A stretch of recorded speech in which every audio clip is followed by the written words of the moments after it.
All too soon, the week is gravitating to a halt. But before we get to that eventual closure, this afternoon we're going to delve into a very thorny issue that has affected thousands of citizens across the country. My name is 𝗟𝗏𝗦𝗁𝗘. We're taking a breather. When we come back, the fine details don't go anywhere.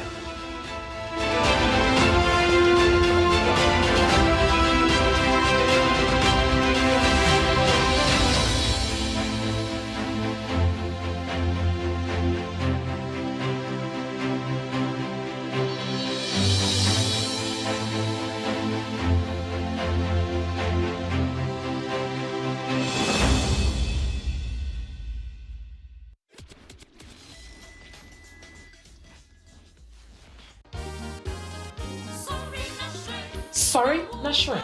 Wake up to a purposeful day. Get ready for a transformational morning experience. Sorina Shrine is here to build our spirituality, mental and physical well-being. Through positive, inspiring actions and stories.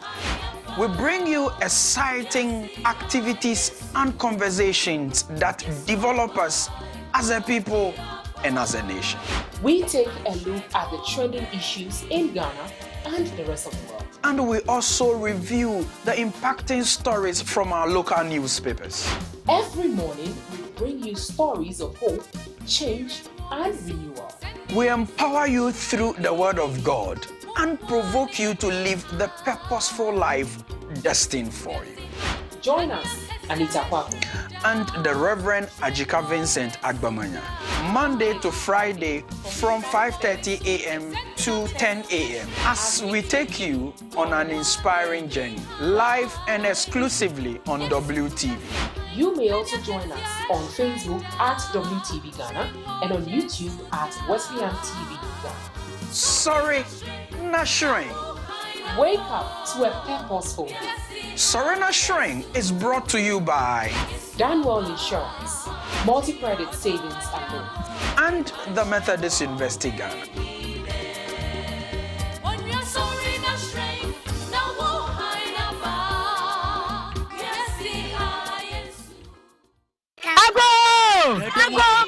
Mama, that down yo. Let the dead number.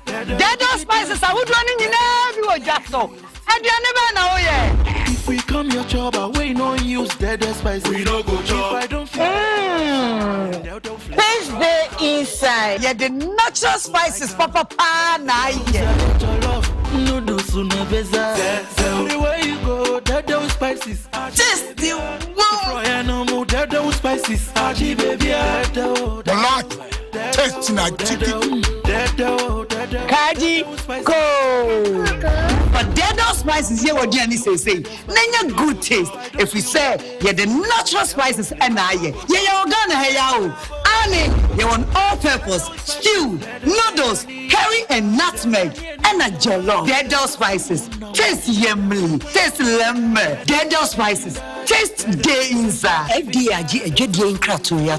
Don't come yo, don't come me. Ghana for Methodist Asafoma. WTV Enyamfienu 5 years. Hooray! Na enam emfienu mafidida. WTV ADNT. Or yet don't come me promo. And say, Zawiya Methodist Asafoma. Now our business. And adwuma ko bia wo pese obo ho dawura. WTV say, ye ba betwa adwuma ko no anaso wadwa tonde no. Ye obo ho dawuro na wotwe mienu 2 weeks at the amount 500 Ghana cedis per. Ana wo betia. We eye kwan a WTV efa so e dia dawa say what time the chi ama drum pempenso a ene wadri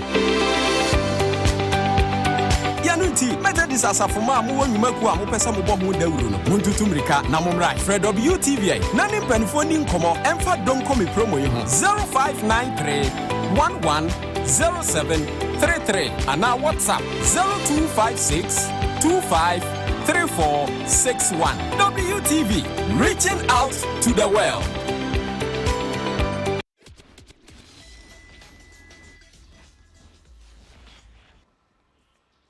All right, welcome back. It's now time for us to get into the substance of this afternoon's conversation. It's a Friday, and I believe all of us are getting ready to enter the weekend and to relax. Of course, Father's Day is also upon us, and I'm sure that if you're a father at home or you have fathers at home, you would want to, as it were, have and share some very wonderful times with them. But not every father in the country as of now, and indeed lots of citizens are not happy. The basis of their displeasure is because monies they invested some years ago currently are locked up, if you want to put it that way, and that is going to form the basis of our conversation this afternoon. As always, it's now time for us to bring you up to speed with 𝗏𝗏𝗏𝗏. This is where we get into the details and the fine facts of every issue that we set out to discuss. As always, this show is brought to you by the Christian Service University. It's now time for us to get into 𝗏𝗏𝗏𝗏, where listen carefully, because we're going to tell you the facts or the underpinning variables that inform the basis of our conversation. Let's get on. Now, in the year 2017, 2017 was when President Nana Addo Dankwa Akufo-Addo took over governance from the 𝗟𝗏𝗏𝗏𝗏 administration. So in 2017, government embarked on a major banking sector cleanup, which resulted in a reduction in the number of commercial banks from 34 to 23. Now, the essence of that exercise was quite simple. The government cited and indicated that some banks were being misgoverned, and therefore the number had to be trimmed. Now, a total of 347 microfinance institutions, 15 savings and loans, and 8 finance houses had their licenses revoked in this particular exercise, which was the first actually in the country's republic. Though it was met with a lot of, if you like, agitations. So many people expressed reservations about it. They felt that this was not an exercise in prudence, but government went ahead nonetheless. Now, a number of the institutions that had their licenses revoked were found to have varying degrees of corporate misgovernance lapses. Maybe at an appropriate time we want to go deeper into that, but that basically formed the cracks of the, that informed government's decision to revoke their individual licenses. Now, some managers of the institutions, the collapsed financial institutions, are currently facing prosecution over their roles in the alleged infractions. This man that you see here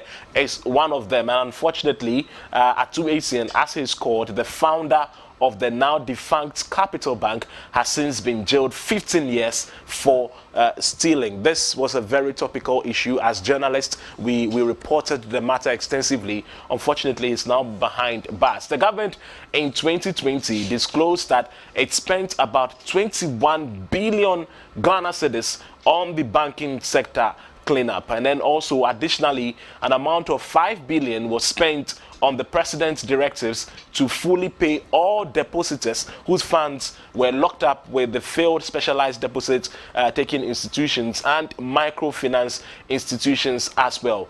We continue now. This is the issue that we're going to approach this afternoon, that despite these huge payments by government in the first place, aggrieved clients of some collapsed financial institutions have been lamenting their locked up investments and calling on government to intervene. So payments have been made, measures have been put in place to, as it were, alleviate the situation of those who have been affected, but it appears it's not enough, and that is why consistently we've seen a number of protests in that respect. Members of the Locked Up Investment Holders Forum, for example, have been picketing at the Ministry of Finance regularly to demand the release of their locked up investments. And suffice to say, we'll be speaking to them this particular afternoon. Now, earlier this week, the man you see in your picture is the head of the economic management team and the vice president of the country, lacing his boots to become Ghana's president. Dr.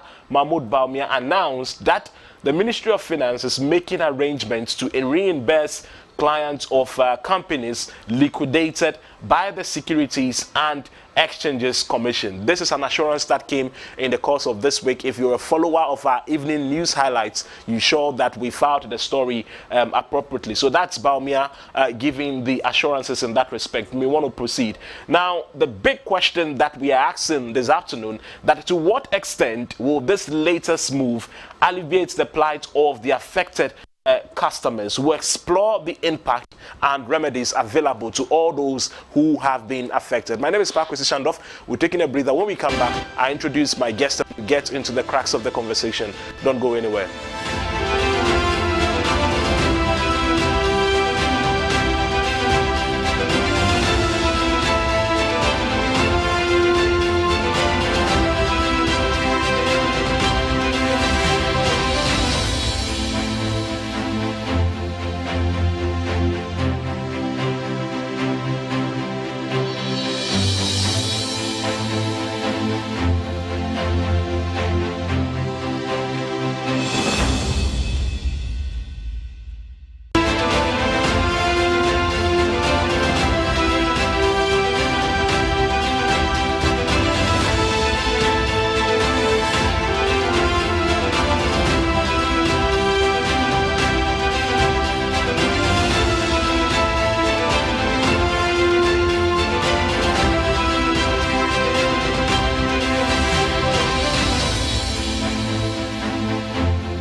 All right, thanks for your patience. It's now time for us to get into the substance of this afternoon's conversation. For those of you who are just tuning in, who were not exposed to what we explained a few moments ago, the crux of this afternoon's investment is the concerns from individuals whose investments have been locked up following government's financial sector, or let me say banking sector cleanup, which started somewhere around 2017. Government has insisted that the exercise was prudent given the circumstances of the widespread misgovernance amongst the named institutions. But of course, they've also reacted. Indeed, we've also seen the minority in parliament and a section of the populace expressing their displeasure with the move, because they have maintained that that exercise was, if you like, politically motivated. It didn't have any merit, and there was no if you like, trigger properly so-called to have warranted it in the very first place. But this afternoon, we're going to be speaking to Dr. 𝗟𝗓𝗓𝗏. But before that, let me remind you once again that we are proudly sponsored by Christian Service University. Is an institution of choice. If you want to pursue higher learning, definitely that is the place to go. That is why they insist that they are the university of choice. 0246255375. That's the number to call for you to have your admission conversations with them in that respect. Dr. 𝗟𝗓𝗓𝗏, he is the convener for the Locked Up Investment Holders Forum. Thankfully, we have him in our company this afternoon. Doc, good afternoon. It's a pleasure to have you. I'm grateful. We do understand also that you are the former boss of 𝗟𝗓𝗏. Yeah. Right. It's a pleasure to have you this afternoon. Thank you. Great. We also have in our company 𝗟𝗓𝗓𝗏. 𝗟𝗓𝗓𝗏 is a pensioner and a member of the Locked Up Investment Holders Forum. Ankra, good afternoon to our platform. Good afternoon, and thanks for having me. Right. It's a pleasure. So definitely, under normal circumstances, our guests this afternoon are supposed to be, of course, you can see clearly that they are well advanced in age. They're supposed to be resting. They're supposed to be having the chill and the goodness of life. But because of circumstances, they have to make their voices known, and we're going to get into that. But I want to start off with you, Dr. 𝗟𝗓𝗓𝗏. First off, I want your impressions on government's decision to embark on the banking sector cleanup in the very first place. From where you sit and from your peculiar understanding of the issues, do you think it was a necessary exercise to begin with? Well, thank you. I think the banking sector cleanup was necessary. But what I also think is that it was not done the way that I thought should be done. We could have done it better. That's my view. When you say it could have been done better, what is your specific reservation? Well, how could it have been done? I always say that at the time that we were doing this cleanup, many investors were interested in investing in this country, especially our financial institutions. I myself personally, I had some contacts from outside, my professors in the place that I did my doctorate. One of my professors contacted me, and another person who was also on the program, that we should find some of these banks for them to invest in. And we went round. The only challenge we had was that at that time, the people that we met, we spoke to these banks, most of them didn't want to let 51% of their company go away. So you talk to them and say, oh, Doc, we can give them 25.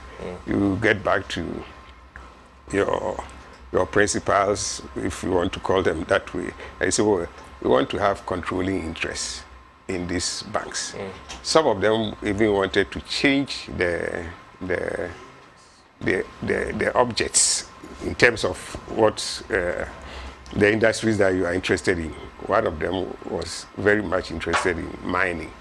And so he wanted to take over a bank.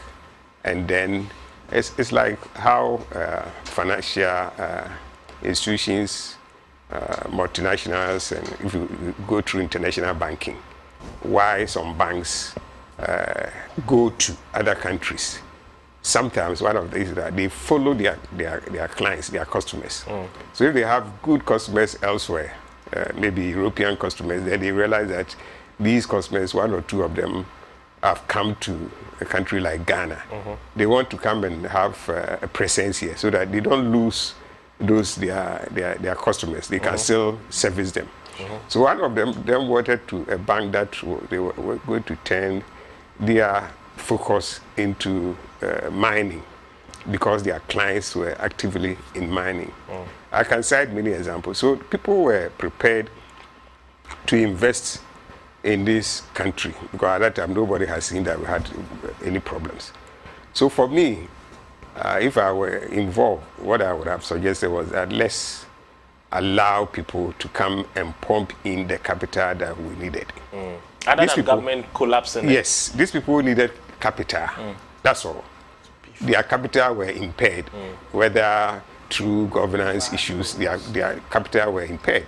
So if you get people to supply fresh capital, and it worries me, because when the Specialized Deposit Taking Institutions Act was in Parliament, the bill, they had a discussion on it at 𝗟𝗓𝗏𝗧𝗵𝗲𝗏 or somewhere, and I was called. At that time I was in office. That there was some clauses there that people thought the SEC should have looked at it. And that was in respect of people's preemptive rights. That's when the first bill, the bill was that if the companies are going into trouble, the Bank of Ghana, the regulator, would ask people to come and take over. But when that one came to our attention at the SEC, when I was there, I personally said, led in that look, you can't do that. So let's make the provision that first you allow the original owners to bring in the capital that you needed. Right. You give them time. But if they are unable to come with the capital, then the regulator can now go off their and talk to other people to. And I didn't see this, the regulators or the Bank of Ghana using that. Okay. And I believe if we have used that, I believe we would have gotten investors who were ready to come and shore them up. Yes. Precisely. And all this bank would have been saved. Right, but Mr. Ankra, there's been a point that some of the, Dr. Anani makes the case of impaired capital, but there's been a case that some of them were actually supported, at least more than once. For example, Capital Bank, we do understand, received some support. So was it still not justified under the circumstances? When you have ailing children and you decide to look at one or two of them, you've not looked at the problem holistically. Everybody has a unique problem, like Doc has stated. Every institution had a unique problem. So I thought the government would sit down and look at each institution's problem and prescribe solutions for them. Unique assessments of the issues. Exactly. You can't lump malaria, cholera, and everything together. And administer one medication. You can't. That is what you felt happened. That is what happened. So effectively, you also share in the sentiment that it was not an exercise that should have. No. The approach was terrible. The approach was terrible. It wasn't well planned and well executed. Well, I think perhaps that is why much recently, and this story was published online, I want to take you through briefly so we continue the conversation. Now, the 2024 flag bearer of the opposition National Democratic Congress, 𝗟𝗓𝗏𝗧𝗵𝗲𝗏, has reaffirmed his pledge to revive collapsed banks and financial institutions after a comprehensive and unbiased assessment. He stressed the importance of this initiative in stabilizing the financial sector and restoring public confidence. Expressing concern over government's escalating unemployment rates, Mahama urged Ghanaians to support him overwhelmingly in the 2024 election to rejuvenate the struggling economy. And it goes on and on and on. Effectively, the former president, I believe, shares your concerns. He feels that some of these banks would have to come into operation again after a thorough assessment. But apart from the banks coming into operation, your concern is the fact that your investments have been locked up. But we do understand some payments have been made. I'm playing the devil's advocate here. Can you not wait for it to get to your turn? Because clearly government has shown commitment to an extent, but perhaps it may be gradual. Why don't you wait instead of the agitation? Marcus, if I may ask, when was any payment effected and to whom? When were payments effected and to whom? Recently you heard that so much has been paid to contractors. What was their reaction? What was the reaction of their leadership? They challenged the government to come and list the contractors they gave. Yes. So all these are political talks. You pay to who? Every money paid. Help me understand the people who constitute the Locked Up Investment Holders Forum. It's basically a group of aggrieved people whose investments have been locked up. Fine. Okay, that's basically the okay. And you are a member, so you can speak to whether or not they've received their investments or not. And you're saying that nothing like that has been done. Nothing. And I repeat, nothing has been done. From 2017 up to now. You want me to spell the nothing I'm talking of? No, not absolutely nothing. Absolutely nothing. Let me explain, because there is confusion. Maybe from my perspective. Yes.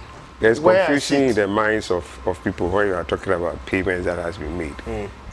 2017, 2018, when these institutions had their licenses revoked, the government made provision for payment to depositors. They started with the finance houses, savings and loans, and the microfinance, those that were regulated by Bank of Ghana. First, government paid 50,000 to everybody, and the rest they put it in some bonds, 5-year bonds, 0 coupon bond. You were not going to earn any interest on it for 5 years. The idea was that government was going to pay in bits over 5 years. There were some agitation, so government came back and settled everybody fully. That is for the financial institutions? Yes, for those that were under Bank of Ghana. Those are specialized deposit-taking institutions and the banks. The banks, they merged them, so these things were transferred, so we didn't have that problem. But those that were completely revoked. Then the Securities and Exchange Commission also revoked licenses of some of the institutions. Then government again paid 50,000 as it was done for the specialized deposit-taking institutions. And then they put their balances into a mutual fund, which was supposed to be managed by 𝗟𝗵𝗘𝗃 Limited, their fund management firm. And they send information to people that your money is from 𝗟𝗵𝗃, and it's in a mutual fund. And if it's in a mutual fund, you will be allowed to go and withdraw, but there were restrictions as to when you can start withdrawing. So people were expecting that maybe in a year or 2 years' time, they will have the opportunity to withdraw, and that didn't come. There you have other people, those who came under global security, that is the Black Shield people. They were not giving that mutual fund arrangement because government said the case has been sent to court, so they were unable to do that. It was their money that later on we were told that government, they were also paid 50,000 each, and the rest were there, and government made some provision to pay in the budget. And that's where they said the budget, they went to Parliament to say that appropriation has been made already, or budgetary appropriation has been made, but they were not giving their money. So if you hear any payments, those were the payments that were made. What we are talking about now are the institutions that are still operating. Nobody has revoked their licenses. We are talking about NDK Financial Services. We are talking about SIC Life Savings and Loans. We are talking about Bond Savings and Loans. And we are talking about SDC Financial Services. These are the institutions that we have clients from these institutions coming up to say they cannot access their funds from this institution. In some cases, over 4 years now. And so we came together. Do you have a sense of the numbers involved? How many? The numbers we don't. Everybody knows that he has. We know one company like NDK said they have over 6,000. Somebody has also told me that one of their institutions also has similar figure. Those investments have been locked up. Yes, the other institutions we don't know. Nobody has. But even if these two alone has about 12,000, then you can imagine the two others coming together. So these are the institutions that are on the board to service their clients. And when we came together, we sent a petition to Bank of Ghana that these are the problems that we are having. We can't access our funds, especially the elderly ones who have saved towards their retirement, and this is what they are going to live on, and it's not coming. You need your regular interest to be paying, buying your medication and all that. So Bank of Ghana, as a regulator, should step in and do the needful. We were not getting any positive responses. So we later on sent a proposal to the Bank of Ghana. That was in November last year. That, look, it's two things. Either you give these people some liquidity support, just as you have been giving for the banks if they are in serious trouble. Or if you think that they don't require or they don't deserve liquidity support, then revoke their licenses, just as you revoke the licenses of previously others, and make the provision to pay us, just as you did, you did 2017, 2018. We're not hearing anything from Bank of Ghana. Then March 27th, we staged our first protest and marched to the Bank of Ghana. We met the governor and all his deputies and big men there. And they told us that, well, for liquidity support, they can't grant these institutions because they have become insolvent. And they don't grant liquidity support to insolvent institutions. Insolvent means where you are, you must be gone. Effectively bankrupt. Yes, so to speak. you know.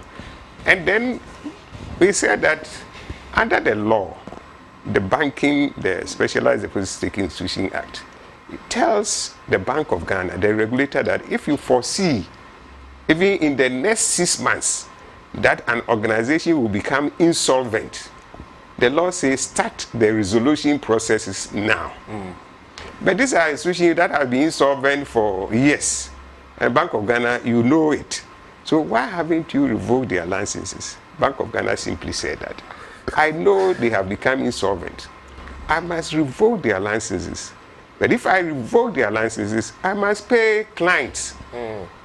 So I'm waiting for the Ministry of Finance to make financial provision so that I can revoke these licenses and subsequently and pay the client. I don't want to revoke the license, then the next morning investors will come and say, where is our money? And I cannot show them. Meanwhile, we have a precedent. We did it 2017, 2018. When these financial institutions their licenses were revoked, financial provision was made to enable the Bank of Ghana take their licenses from them and pay depositors, as I said from the beginning. So exactly do that also for us now. Bank of Ghana say, I'm waiting on the Ministry of Finance to make that financial provision. But not to hold brief for the Bank of Ghana, but is that not a justifiable reaction? Because currently the country is in economic doldrums. That is the fact. We can all agree. So Bank of Ghana's case is okay. That's why we accepted it. When they said that they can, in fact, Bank of Ghana, waiting for Bank of Ghana thought we were going to, and when after that we had discussion with us, I said, well, if this is your case, we won't come to you again. Because you say you are waiting for the ministry to make financial provision so that you can revoke. And they tell you that if the financial provision is made today, you revoke the licenses today. So that day we marched to the Ministry of Finance to give ministry this information. That was the day we went and nobody was there to even meet us, 27th March. The next day we sent a petition, formal petition to them that this is what Bank of Ghana is saying. They are waiting on you to make the necessary financial provision so that they can revoke the licenses and pay us just as they did in 2017, 2018. So work on that.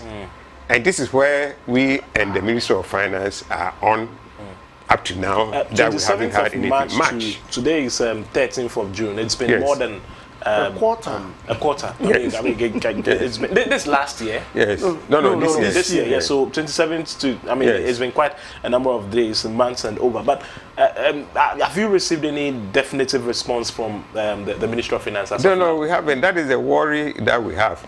You know, when we were not. Was the petition acknowledged in the very first place? No official letter acknowledging. The only thing I have is that it's received when we send it.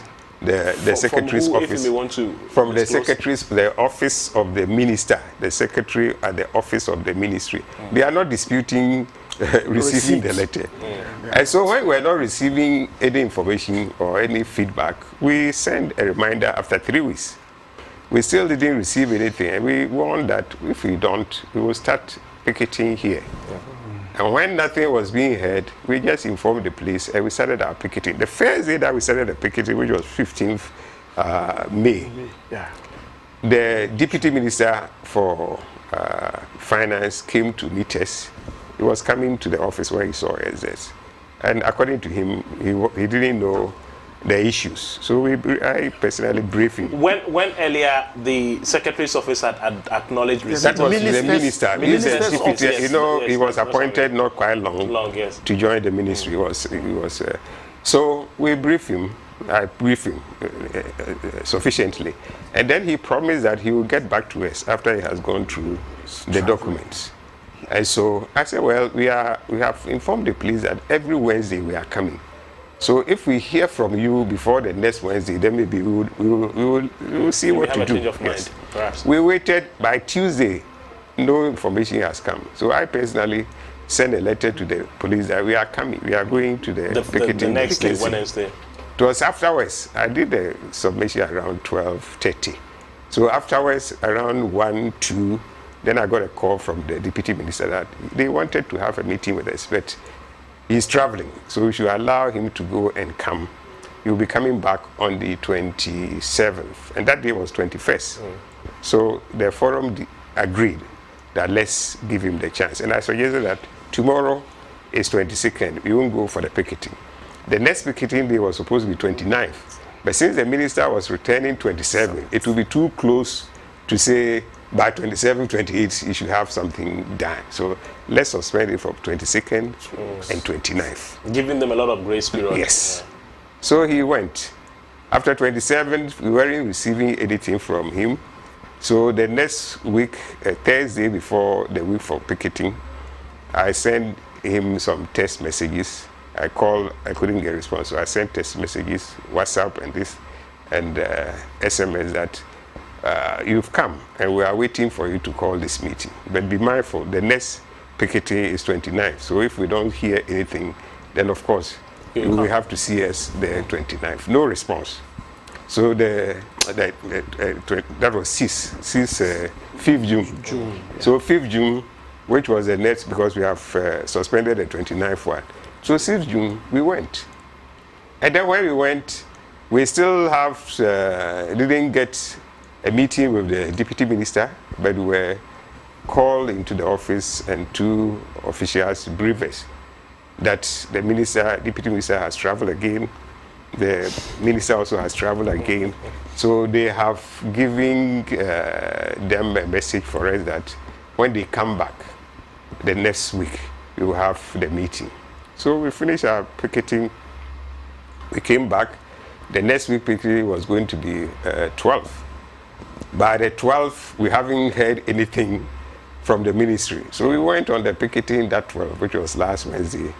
Then again, 2 officers met us again and said the minister and the deputies were in. The minister was in, the deputy was in, but they were in a workshop outside the ministry. And so when they finished the workshop that day, from Thursday, which was yesterday, they will be coming to us, contacting us for that meeting. I said, well, we are waiting for you. If you call the meeting, we will come. But if we don't hear from you, our plan is that every Wednesday we are picketing, and we will continue to picket until a resolution is found to our issue. And we have informed the police that save December, which is election and Christmas, we will be picketing every Wednesday. So it means we will picket. If we don't have resolution, we'll picket to the end of November. We will break for December for election and Christmas, and then continue after the New Year if we still haven't gotten a resolution to our problem. So that is where we are now, and that is why we are picketing. But the approach of picketing, I'm tempted to ask, how effective do you think it is towards the resolution of your concerns? Because if the government, is adamant or is not prepared to pay, and he's saying the government is saying the aggrieved individuals, massing up at the premises of the ministry every day. Mr. 値krah, if a government doesn't have the means or doesn't want to respond, they may as well have you picket for as long as you want without responding. Are you not considering other alternatives apart from the picketing? Because I'm thinking from this perspective, the individuals involved are already affected financially. Now, the energy to even come and picket in the very first place, gather, of course, those who are coming from far destinations definitely have concerns and all of that. If you speak, want to say, picket, how long will you be picketing? You are right, but then you realize that the consistency of our action will at least create a crack in the mirror. It will not collapse the mirror, no. It will create a crack. And unfortunately, our numbers are not that outstanding now. But should the politicians see our numbers, even if a third of the numbers mentioned by Doc turn up, then they will know the impact on their ballot box. And that is the only thing the politician fears. That's the only language they hear. For me, if two of us will do it, okay, I don't care. For me. So long as it will create that crack in the mirror, awareness, I'm okay with it. But if you don't go this week, you go do next week, oh, they are tired, they will not come anymore. But the persistency of it, the good old book says, there is a judge who did not regard human being. But the persistency of the woman said, let me attend to her. At least, so that she'll get off my neck. So that is the principle we are applying. We are in an election year. I get to thinking, we are in an election year, and the government does not want bad PR, doesn't want any negative publicity. So your impression is that if you consistently picket, and it comes to, like the way we are having discussions of this nature, it comes to public forum, out of fear of being made unpopular, they're going to respond to you. That is the strategy, if you want to. For now. Okay, for now. But so the first one was in March this year, March of this year. So 27th of March you mentioned. Okay, so March, April, May has gone. We are in the month of June. How far do you want to do this before you consider another alternative? Because of course picketing is in registering your displeasure, the options available to you. I'm thinking you can picket, you can actually stage a proper street demonstration, and maybe even do an overnight vigil. The options are many, but I'm saying that apart from the option of the picketing now, what else is likely? You see the picketing, and of course that is what we did as pensioners in the DDEP. It was solely picketing. And after we have gone through that, and we got what we were requesting, I have personally advised the youth that they should learn from their elderly people. It's not going to crash people and destroying things. Go quietly there. And I always liken it to those of you who have lived in the village. I stayed in the village for a long time before coming to Accra. When somebody owes you, you owe somebody, and he comes every day, I want my money, and you say, go, come. One day he comes, and he brings his mat. You know, at the village is that mat that you fold. With his, come and lay it there. With his pillow. Then he say, and the meddaha. I'm from this car, breaking that is picketing. Go and sleep there. When he starts sleeping there, you yourself, wherever you have to go and find the money, You go and find the money and kind of give to that lady or who has come to stay, you know. So picketing works. You yourself, you become so worried that people are always in your house, that I won't go in your house. And we too, because of our ages, I always tell people when I'm doing this thing that most people who have saved are people who are on retirement now or are going on retirement. And I can assure you, even now, do you hear people, young people working here, if I ask you how many of you has investment somewhere, you haven't thought of it. At this age, 30, 35, 40, I guess life is free. I preach investment to my church members, and I say, look, young boys are buying mobile phones, 7,000, 8,000. 15,000. I use even 8,000. That if you are 35 and you bought or 30 and that 7,000, you use it in treasury bills. By the time you retire, you'll be a billionaire. 7,000. But young guys will not do investment. When people are getting to 50 and over 50, that is where they start thinking about the future and start saving and investing. Well, maybe it's because they don't want to get into some of these circumstances where they will invest and now they have to pick it. No, that wasn't there. This is a new thing that has come. It was just that we want to enjoy life when we are young rather than putting the money aside. So normally we grow past 40, 50 before we start investment. So if you go on record, you see that all the people who have gotten investment somewhere are the elderly ones. They started around 45, 50, some of them even 55 before they start.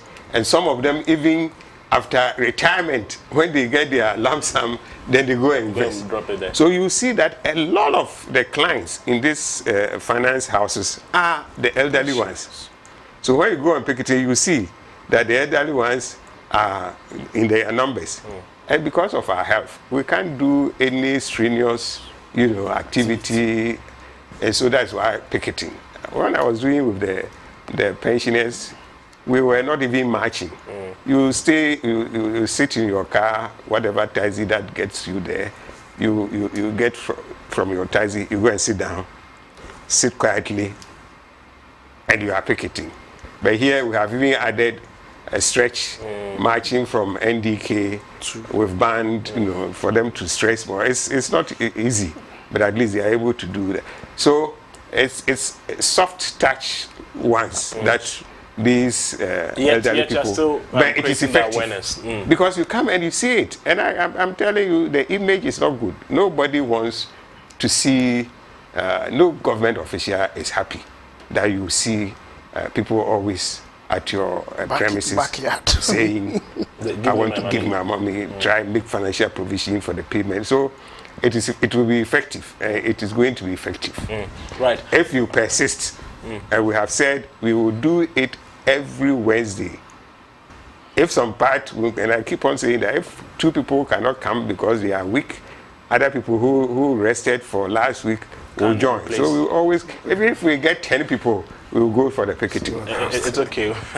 10 is even okay. I want to take a break at this point. When we come back, we're going to get into another layer of the conversation, and now we'll focus on the promised interventions by government and what the NDC is also saying in that particular respect. We'll be right back.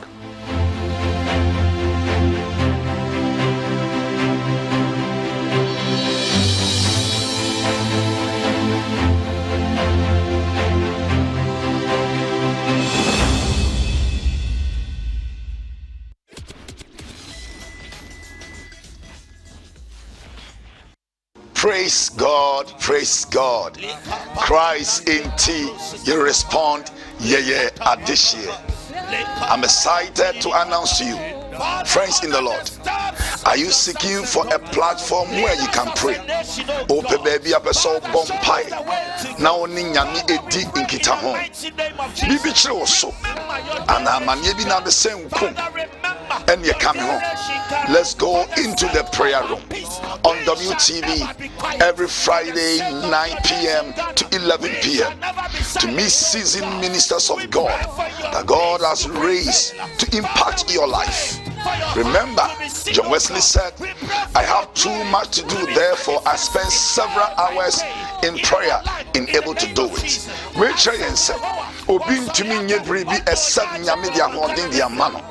That is why we are calling upon you. Meet myself, Reverend Hosea Say, and the Evangelism Mission Renewal Directorate as we lead you into the prayer room where we encounter Christ. And I believe your life will never be the same. Call your friends or loved ones every Friday 9 p.m. to 11 p.m. where we will encounter Christ. God bless you. See you on our screens on WTV every Friday 9 p.m. to 11 p.m. God bless you. This is the new Wesley Towers. It is a state-of-the-art office space located in the Ambassadorial Enclave, Accra. The property comes with a main entrance foyer with a classic central chandelier lighting. Our 13-passenger elevator with an air diffuser and a display screen for all your adverts will surely take you to the auditorium. At the Wesley Towers is a 500-seater auditorium for all your events. It's fully soundproof with a centralized air conditioning system. Our line of speakers, MCR, LED screens, and LED stage lights are fully in place. After an eventful day in our auditorium, you are sure to feel refreshed in the spacious 200-seater capacity roof terrace with a pergola in place. With 100 available car parking space, this new edifice is safe and secured with our security systems in place. Over 100 camera points and car parking control system. We have washrooms, restaurant, and an on-site clinic. Book our conference rooms for your corporate meetings whilst admiring the water fountain synchronizing with colorful lighting and music. Wesley Towers is designed to make you feel safe, offering you the needed luxurious space. It comes with affordable pricing package. Please contact for details and inspection. 0503 109 978 or 0500 166 304 or 0556 302 880 0243 614 423. Wesley Towers, offering you a safe, secured, luxurious space.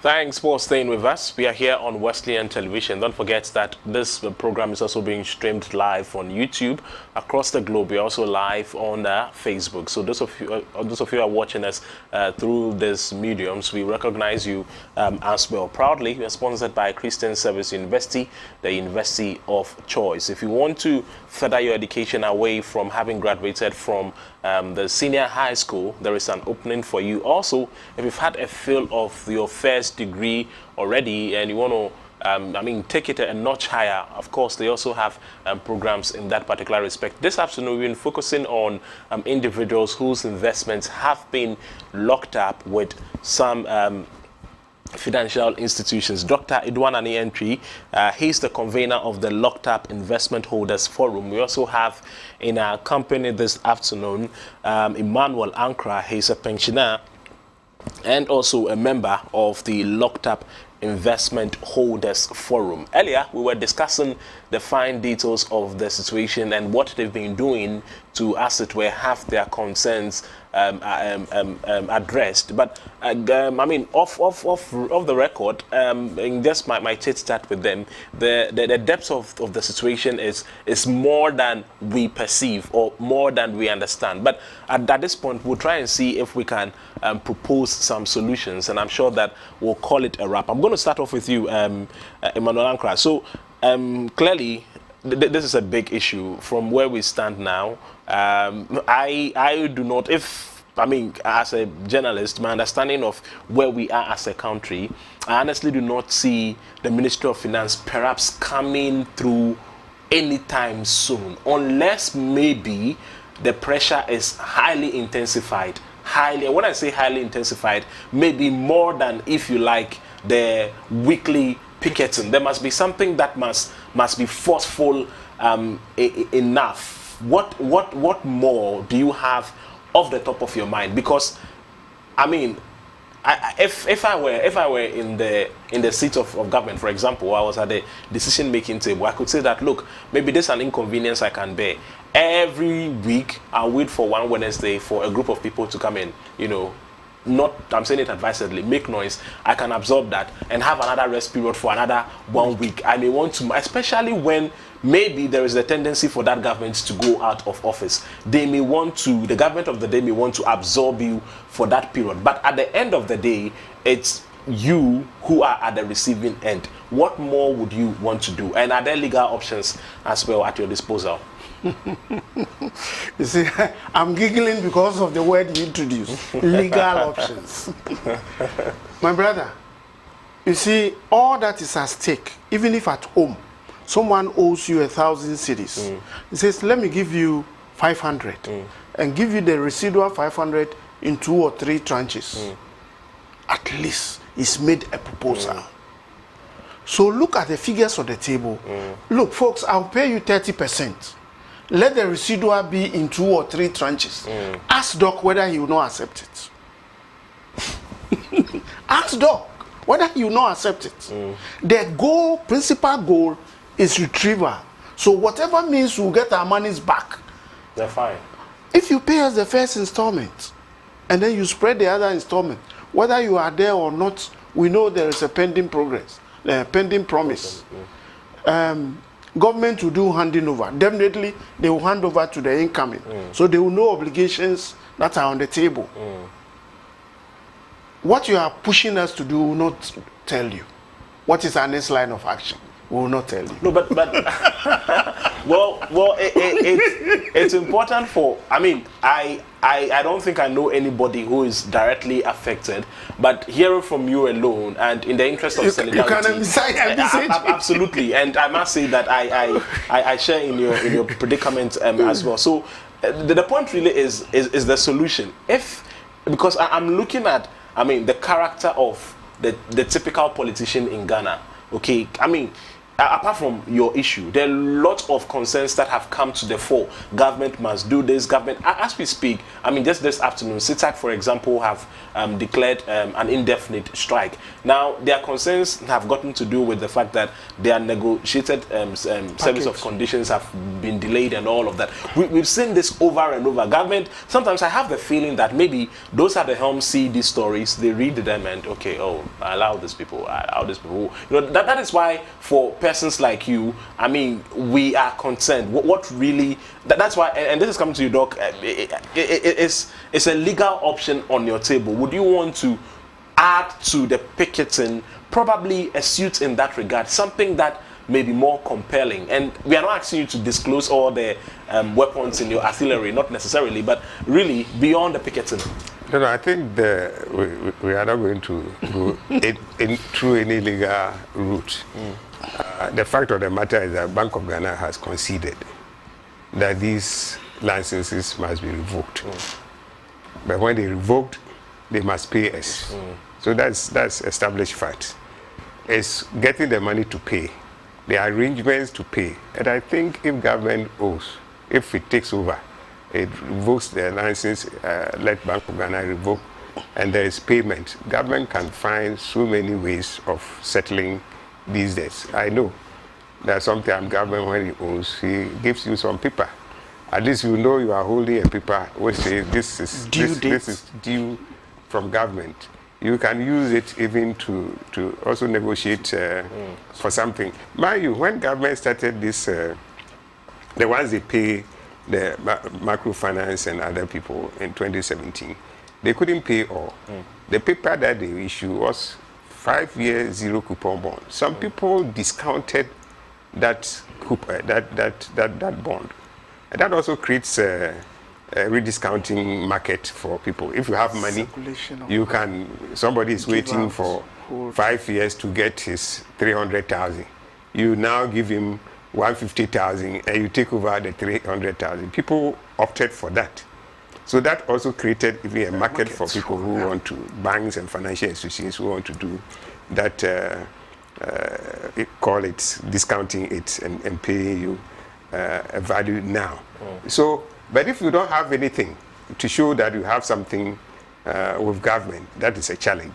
And we believe that government, I don't know what their proposal will be, but they may have so many things that they can propose. But mind you, this is part of the financial sector cleanup. We still haven't finished. I keep on saying that we have started. We started, but we haven't ended. It's still ongoing. And I have said, and I keep on saying that I think government should engage its development partners and argue and plead that they should allow for some of a part of the financial stability fund that they are helping us to establish to be used to clear all these lock-up funds, including even part of the IMF financing. If they really speak and engage with these financial donors, development partners, they will understand, because IMF wants financial stability. And I have said, and I keep on saying, that you cannot have financial stability when people's funds are locked up in that same market. You can't say this market is stable when my money is inside and I can't get it. You cannot get it. So sometimes I say, I don't know whether my understanding of financial market stability is different from Bank of Ghana's understanding or IMF's understanding. But if they all understand financial market stability as I understand, then you can have stability when people's money are locked up in that same market. If it's a market that you can go in and come out free, if you are sitting in a car and the car is going rough, and you can't get down from the car, then you say, I'm in a stable car. Absolutely not. You want to come down. The car is moving in such a way that you can't come down. Yes, you see, that economy, which is the car you are inside, is stable. No. Not at all. Mr. Ankra, I want to come to you because this is a concern that is coming from some of our viewers who are watching from home and across our various social media platforms. They've raised the concern that, you have NDK, you have SIC Life, you have bond SIC savings, Life savings and loans, and then you have SDC finance in that particular respect. Now, basically, you are dealing with those institutions. The concern is that why don't you direct your energies towards them rather? And perhaps I may understand why, but coming from you, the concern from our viewers is that why don't you direct your concerns, channel your grievances to them instead, and you keep approaching the Ministry of Finance? Good. When your ward is in a school and you are invited to the school, preferably you go to the headmaster. When you go to the headmaster, he or headmistress, he or she listens to you, and if there is the need, leads you to the classroom. Okay? Where whatever incidents may have occurred. The classroom is the financial institutions. Who is their supervisor? Bank of Ghana. Where did we start from? So you don't tackle the problem from where the problem is. You go to a higher source for them to be able to have an overview and direct. But since their licenses have not been revoked, good. That is what we are. What the presentation of DOG tells you, that the pressure now is on Bank of Ghana, luring the ministry to make provision. We may not see that tango between the ministry and then the Bank of Ghana. But behind the scenes, that conversation is going on. Meanwhile, are these institutions operating functionally? I will say yes, because you can walk into their offices now. At the moment? Yes. Tomorrow morning, you get down at NDK get down to security. You get see access. some 2 people you get access. also there. The institutions are not collapsed. Till they are collapsed, then we know they are dead. But once they are not collapsed, I will not deal with the patient. I will go to the doctor, who is their supervisor. So they are operating, but as it were, they are insolvent, so to speak. Yes, that's what Bank of Ghana has clearly indicated. The reason for which you are taking the fight away from them, because even if you were it's insolvent, it means when I go there, I won't get anything. So why should I go there? Okay, I so won't go and waste my time there because there is nothing there. The Bank of Ghana has determined that they are insolvent, and that's why the law also provides. The law itself says when they become insolvent, go through these processes. But it's the financial aspect of that resolution, which is a matter now. So the problem we are solving is not the problem with bringing somebody back to solvency. No. It is finding money to resolve. And that is why Bank of Ghana, Bank of Ghana couldn't have told us when we went there that, look, go to NDK, go to these people. They accepted it that, yes, we have to revoke their licenses. But when we revoke, we must get your money back to you. And mind you, that is what we call investor protection. It is the state that is to protect investors. And the state protect the investors through the regulatory agencies. So that's why Bank of Ghana is mindful that this is a job I must do to ensure that investors are protected. So anything that the state must do to protect investors, we have done it before. So I don't see how today government can say, no, as for 2015, I did it this way, but 2000, I will do it differently. Maybe because of the Russian-Ukraine war, the COVID-19 No, it's not the COVID war. And other factors that have affected governments. It's your inability to pay right now. Government that time also didn't have the ability. That is why it gives people that bonds. And then later on, when I don't know how the money came, they were able to settle. And you can do the same thing now if you don't even have the money and acknowledge that these are people's money. Their licenses has been revoked. We couldn't pay them, or we have given them. Government keep on using these days bonds are not there, but previously when government owes, you issue bonds, you know, and at least we have a paper. We can talk about it and see how do we resolve this matters so that people are confident that at least they have something that they are holding. Either you have cash, and we even suggested in our paper to the Bank of Ghana that we wouldn't mind even keeping part of our money in equity if the companies were going to be safe. Right. In conclusion, just before we go, we've had the vice president who is lacing his boots to also run in the election to become the president. He's made some promises of, if you like, restoring and dealing with all of this issue conclusively. Former President Mahama has also expressed, similar assurances. Do you have hopes in any of these two? And if you do, for example, would you be willing to wait till the vice president says that right now he's not the man at the helm and he wants the steer, as he has, popularly articulated in his campaign? Would you be hopeful enough, or maybe patient enough, to wait for him to come into the driving seat, or perhaps even John Mahama come into the fore, so that you have address your issues? Can you exercise? I think we are dealing with government. We are not dealing with parties. Individuals. No, but governments are functionalized every by the now parties. There is government. Yes. So let the government deal with it. If it's dealing with it and it comes to, of course, you are building. Women are building. You are building. When life takes you away, you will finish your course. Somebody will come and continue. So we are dealing with government. We are not dealing with people who are not in government. But there are functionaries who propel the machinery of government. Yes. In this case, it is the president of the country. It is the finance ministry. Yes. They are the ones who are not being responsive. That is why we are putting pressure on them. Absolutely. But we are forecasting into the future and saying that if the status quo remains, if it appears that nothing changes, we are seeing two other individuals who in recent times seem to have heard your concerns and are promising assurances. Would you want to repose your confidence as for the waiting, we are not going to wait for anybody. Mr. Akra, what will come in at this point? Waiting, doing nothing and waiting, or doing something while waiting. Which options are you talking of? If you do nothing whilst waiting, and then the next person comes in, he will ask you, you had this problem all this while, and you kept quiet. Well, because you are not getting results. Then you look at it that way. Let's do what we are doing. Persistent.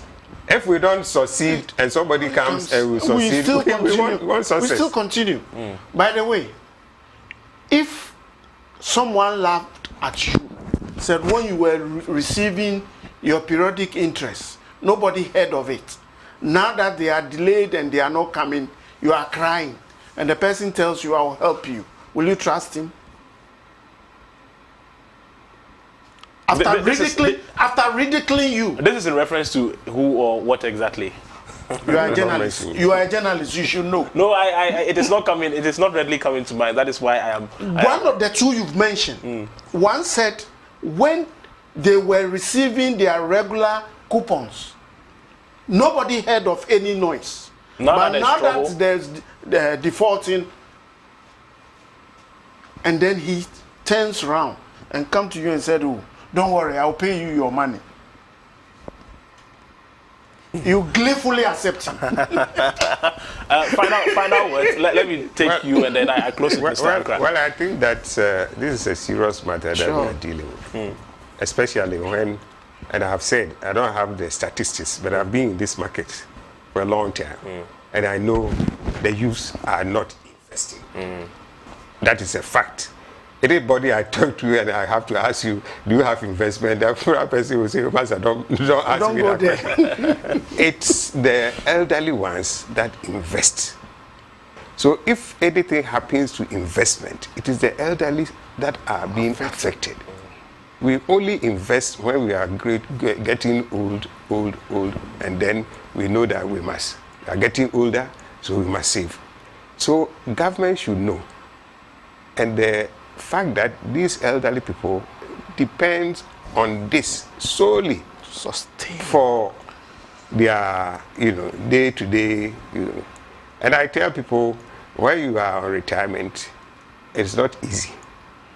If you are in government office and you come on retirement, you park your car, they take your car, you are not supplying fuel again, you pay your electricity yourself, your maid servant you have to pay, your security people you have to pay if you have one. All these things, the elderly, that is why they plan their life, that they know. And we have preached that people should save so that when they go on retirement, they will not suffer. They will not go and stand at the street corner and be begging. Be a burden on yourself. So save the money. Don't use it. So they have forsaken the pleasures of life and save towards their retirement. Why do you want them to go through this agony? So government should try and find a solution to this. Make a financial provision. As we talk, we don't know the quantum, but the government and the Minister and the Bank of Ghana, they know. For me, I think it's a small thing. If it's big, they should come and tell us it is big. But I think it's a small thing that they can handle. And I keep on saying that, please talk to your development partners. I don't think IMF, if the government has serious engagement with IMF and the World Bank, they will not allow the Financial Stability Fund that we are establishing, even this IMF bailout. It's not all. I hear people saying when the money comes, some projects that have been stored, it is good. Therefore, it means this IMF funds, some can go somewhere. So why can't it come to your end? Can't come to our end? I thought it was only for budgetary support, imports. But if now something is going somewhere, then it means if you speak to them, they would agree that part of this financing or bailout that we are giving to, use it. And ours is critical because it is the financial stability that the IMF want to create. Right, Mr. Akra, your closing words and then we're out of here. Yeah, like I told you as we're off air, in as much as this has already happened, the reason why we study history is to study what occurred and then put in preemptive measures to prevent reoccurrence. Let's look at what led to this. How can we prevent? we, the senior ones, we've seen it before. As Doc, the 50 CD exchange, we've seen it before. People stopped putting their money in the banks. All the monies were under their pillows. Papa J came in and said, we are redenominating. Before all the monies came out, and people who died out of it. My group, what went to our place, I don't want to mention their name. The 2 have already moved on. 2. And the 2, unfortunately, I'm older than the 2. They've all moved on. Wow. So if this, you think the 2, their families will look at this gleefully? Not at all. Not at all. For now, we are making noise. But when the action time comes, they will see where the action will come from. Sometimes, when fathers are crying, it's their children who will go out and fight. The father will be sitting in the house crying.